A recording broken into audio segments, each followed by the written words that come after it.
vamos lá. Novos conceitos de programação e controle de estoques, né? Os novos conceitos. Então, se liga na programação e controle de estoques, né? Então, uma coisa importante, um conceito muito diferenciado ou relevante, né? É a posição do estoque, né? O desequilíbrio entre fornecimento e demanda, que a gente tem falado bastante, também pode ocorrer entre diferentes estágios na produção. A gente falou de desequilíbrio só no final da cadeia, né? Na entrega. Mas a verdade é que ele pode acontecer dentro do processo, tá? Então, nós vamos ver pelo menos 4 tipos diferentes desse desequilíbrio dentro dos estágios da produção. Um deles é o sistema de estoque de estágio sistema de estoque de um estágio, tá? Ele tem apenas um estágio de estoque. Mas nós temos também um sistema de estoque de 2 estágios. 2 estágios. Mas também temos um sistema de estoque de multi-estágio, vários estágios. E, por fim, um sistema de estoque multi-escalonado. São 4 tipos diferentes, tá? De estoque dentro, né? Que eu falei no início da aula, na parte de introdução, que é o quê? Você vai considerar desde matéria-prima, semi-acabados, né? Que pode ter vários estoques semi-acabados e o estoque de produto acabado. Beleza? Então, estoque de um estágio. O que vem a ser estoque de um estágio?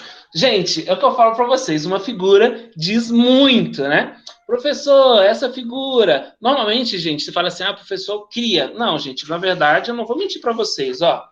Livro, tá?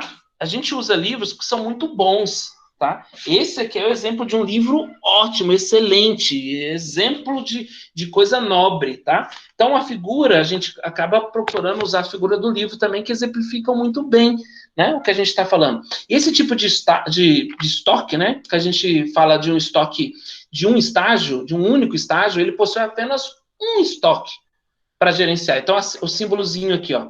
Nós temos aqui esse símbolo que representa os fornecedores.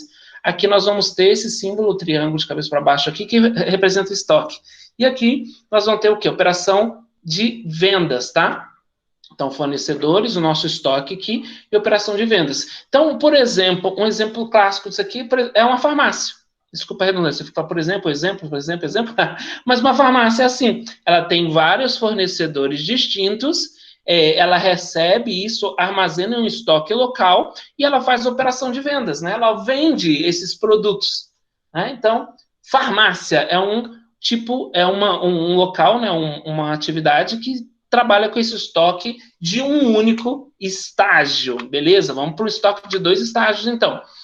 De novo, figurinha, olha que bacana. Nós temos aqui essa primeira parte que parece como uma farmácia, mas aqui nós temos um segundo estágio, que é o quê? Você tem um depósito central, né? E depois você tem um ponto de distribuição local, tá bom?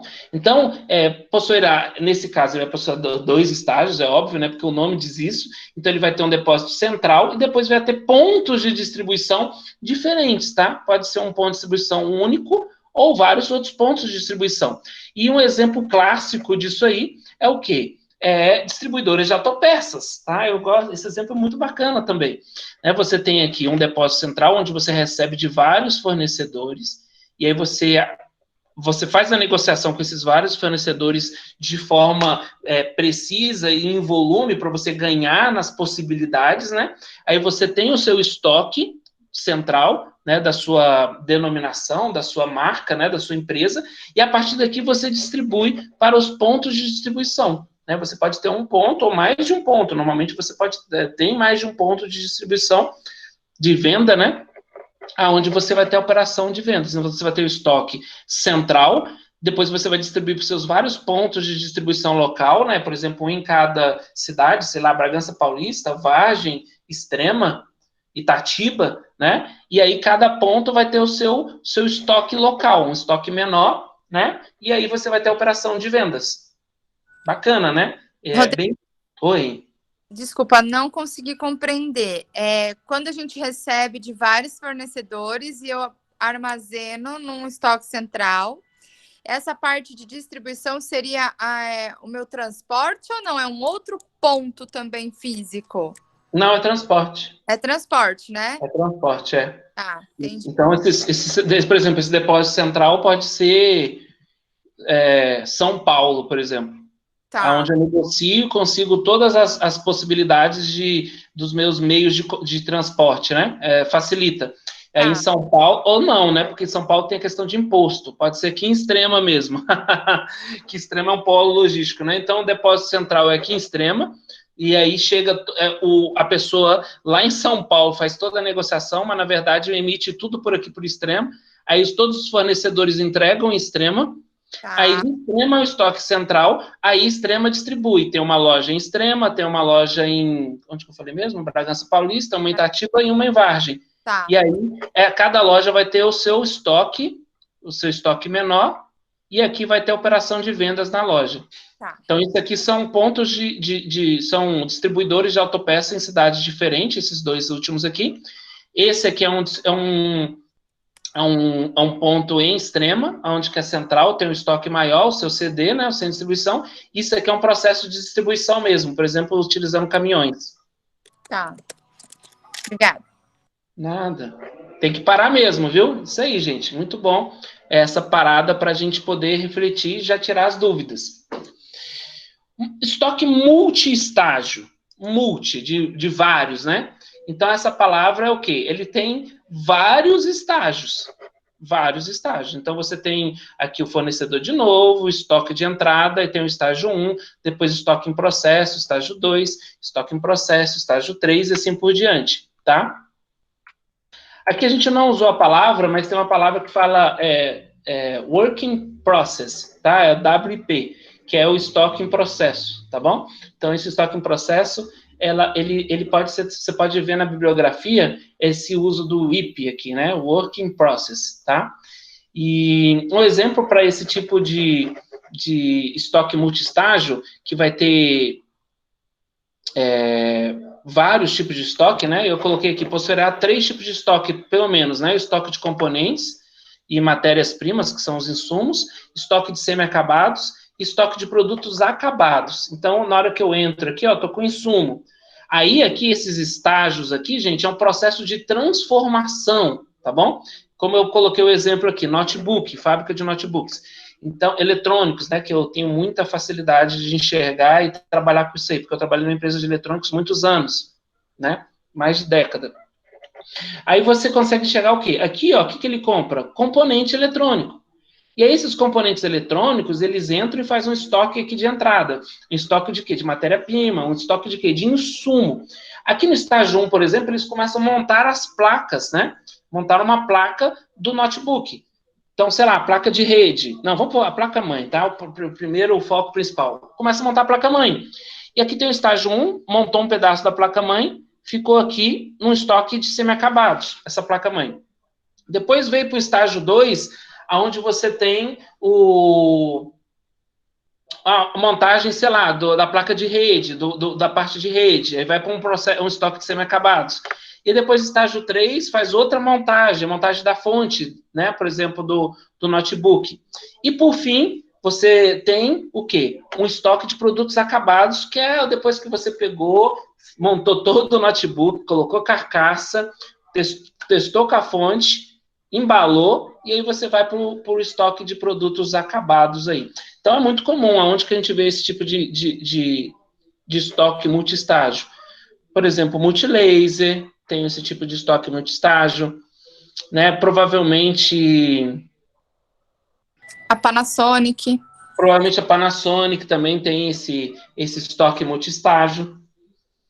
Mas aí esse estoque multiestágio, ele entra apenas para a linha de produção, certo? É na linha de produção. Linha de produção. Isso. Focado nele. Ele entra dentro da linha de produção. Isso. É normalmente numa empresa, né? Numa fábrica, né? Processo. Fabril mesmo. Isso mesmo. E estoque multi-escalonado. Esse estoque é muito louco, né? A própria palavra diz, é multi, é vários, né? E a questão do escalonamento. Este mapeia o relacionamento de estoque entre várias operações dentro de uma rede de fornecimento, tá? Como que faz? Por exemplo, você tem uma empresa que produz o fio, tá? Dentro de uma até chegar uma roupa, né? Uma camisa dessa, sei lá, na loja. Você tem a pessoa que produz o fio mesmo da malha, tá? Então, são vários fornecedores aqui, por exemplo, de fio, tá? Você vai chegar ao pessoal que vai fazer o tecido. Então, estou falando lá do fio, matéria-prima, tá? Então, você vai ter pessoas que vão fazer tecido, pano, vamos dizer assim, né? Então, vão ter vários fornecedores, essa pessoa vai trabalhar com várias linhas de fabricação de pano. Então, ó, pense nisso aqui, ó. Esse cara está recebendo de insumo fio, né? Fio lá, nem sei como que fala, linha, sei lá, eu não entendo muito. Mas ele está recebendo linha, fio, e ele está fazendo pano, né? Os pedaços de pano. E aí, então ele faz mais de um tipo de pano.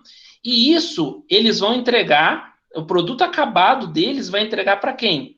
Como insumo para manufatura de roupas. Então, roupa pega o pano e faz o quê? Os cortes, né? Certinho, para produzir, por exemplo, essa camiseta gola polo, algumas coisas desse tipo. Então, aí vai para a manufatura de roupas, confecções, tá? Então, aqui você está vendo, esse cara, o produto final dele é fio, e ele entrega como insumo para a manufatura de tecidos. Manufatura de tecidos, ele pega isso como insumo e faz o quê? Entrega pano como produto acabado. Só que para a manufatura de roupas, o pano aqui é o quê? Insumo. E aí ele processa e gera o quê? Roupa, né? Camiseta gola polo, camiseta simples. E aí esse pessoal entrega para quê? Para armazéns regionais, que podem ser os CDs, né? Sei lá, Privalha da vida. E essa Privalha da vida vai ter aqui o seu estoque que vai entregar para quem? Para as lojas de varejo, várias lojas. Então, aqui, a ideia do multi-escalonado é quase o processo inteiro, desde o início até o cliente final, envolvendo várias empresas, né? É mais difícil de enxergar, mas a gente foi evoluindo, né? Do processo até enxergar o estoque multi-escalonado e essa questão de todo mundo ter a ciência da necessidade do seu estoque para atender o próximo estágio, né? O cliente da frente. Visando sempre atender o cliente final aqui na frente, né? Depois das lojas de varejo. Decisões de estoque. Gente, essa parte aí começa a ficar na parte de estratégia, né? Que é a parte que nós abrimos a aula comentando da suma importância da estratégia. Então, em cada ponto no sistema de estoque, o gerente de produção ou gerente administrativo, eles precisam gerir tarefas do dia a dia do sistema. É óbvio, né? Pedidos serão recebidos dos consumidores internos e externos, então vai entrar pedido. Esses pedidos, eles precisam ser despachados, né? E a demanda vai o quê? Gradualmente consumir o estoque. Então, entrou pedido, eu despacho o pedido, significa o quê? Eu estou tirando o estoque e estou mandando para frente, entregando para o cliente, interno e externo. Isso está fazendo o quê? Diminuindo o meu estoque, consumindo o meu estoque, baixando o meu estoque. E aí, o que vai ser necessário? Obviamente, será necessário o quê? Pedidos de reposição. Para quê? Para repor meu estoque, né? De acordo com todos os tipos de estoque que nós já vimos e de acordo com a necessidade do estoque que nós já discutimos, né?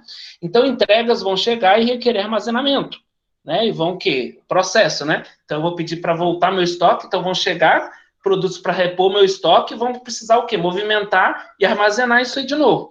Em resumo, os responsáveis pelo estoque lidarão com 3 principais decisões dentro desse contexto. Quais são essas decisões? As palavrinhas mágicas. Quanto pedir? De novo, quantidade. Quanto que eu preciso pedir para a questão do estoque, né? Decisão relacionada a estoque.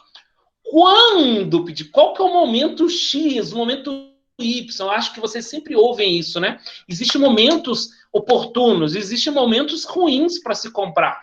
Então, quando é muito importante. O momento certo, a quantidade certa. E o quê? Como controlar tudo isso no sistema. Como conseguir gerenciar tudo isso. Então, são conceitos muito relevantes, muito importantes e que precisamos trazer aqui no nosso momento de aula, né?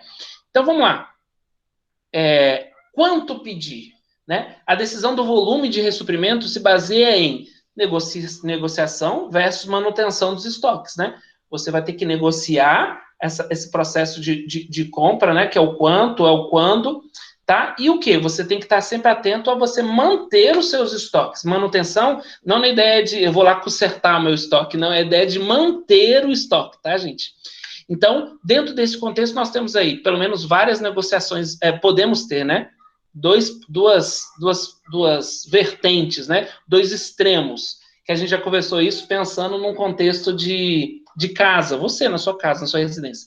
Você pode ter várias negociações em pequenas quantidades, né? Você pode comprar sempre o que você precisa, só o necessário. Então, você fala assim, eu estou precisando disso, né? O caso do stretch. Eu preciso só de stretch para fazer esse pedido aqui. Então, eu vou lá e compro só stretch para executar aquela operação. É uma possibilidade. Tem consequência? Tem. Qual delas? Vou faltar stretch. Nós já falamos sobre isso. Acabamos de ver o exemplo sobre isso.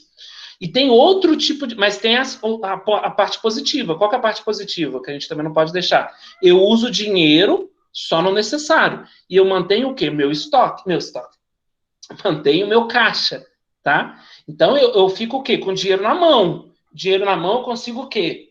Fazer acontecer, né? Com dinheiro na mão. Eu corro o risco de comprar só em pequenas quantidades, só para atender o necessário, mas, por outro lado, eu estou com o meu dinheiro aqui, ó. Eu posso negociar e posso fazer mais dinheiro. Já ouviram falar nesse ditado? Quem tem dinheiro faz dinheiro? Então, é essa primeira parte aí, que as pessoas pensam muito nisso. Desculpem. A segunda vertente, poucas negociações, mas com volume. O que é isso? É você comprar bastante coisa e em momentos únicos, né? Eu compro agora para suprir uma demanda longa de tempo. E aí, o que acontece? Eu faço o quê? Eu consigo negociar o valor, porque eu estou comprando em volume. Quando eu estou comprando pequenas quantidades, eu não consigo negociar preço, porque eu estou comprando pouquinho. Isso é normal, né? Eu vou pagar aquele preço lá do varejo, né? E aí, quando eu estou comprando numa negociação alta, eu vou comprar tipo atacado, né? Eu vou comprar um grande volume. E aí você consegue negociar valores, né? Você vai conseguir o valor de um volume grande. Beleza, você conseguiu pagar mais barato. Top. Mas o que aconteceu com o seu caixa? Caiu. Você teve que despender de um grande valor, mesmo que você negociou e ficou mais barato, mas você teve que tirar do seu caixa e pôr esse dinheiro lá. E aí você trouxe uma quantidade de produtos grande para dentro da sua atividade. E isso tem todas aquelas desvantagens que nós já conversamos. Então, basicamente, quantidade para se pedir, é uma relação e é uma reflexão em cima de dinheiro, caixa, tempo para eu conseguir atender o cliente, tempo para conseguir fazer a dinâmica dentro da atividade e custos, né? Quais são os custos para isso, né? Estoque, desvantagens. Beleza? Dentro disso, nós vamos exercitar o conceito dos custos de estoque. E aí, para esse momento, eu vou pedir para vocês dividirem em grupo para mim, tá? Para pesquisar o quê? Nós vamos falar rapidamente sobre 7 tipos diferentes. O último eu que vou falar, porque eu acho que só temos 6 grupos, né? Então, rapidamente, nós vamos falar sobre o custo de colocação do pedido, custos de descontos de preço, né? Porque quanto pedir? Para falar sobre o quanto, nós vamos ver a questão de custos, pensar e refletir sobre custos. Custos de falta de estoque, custos de capital de giro, custos de armazenagem, custos de obsolescência e o custo de ineficiência de produção, tá? Como que a gente vai fazer essa divisão? Só um momento.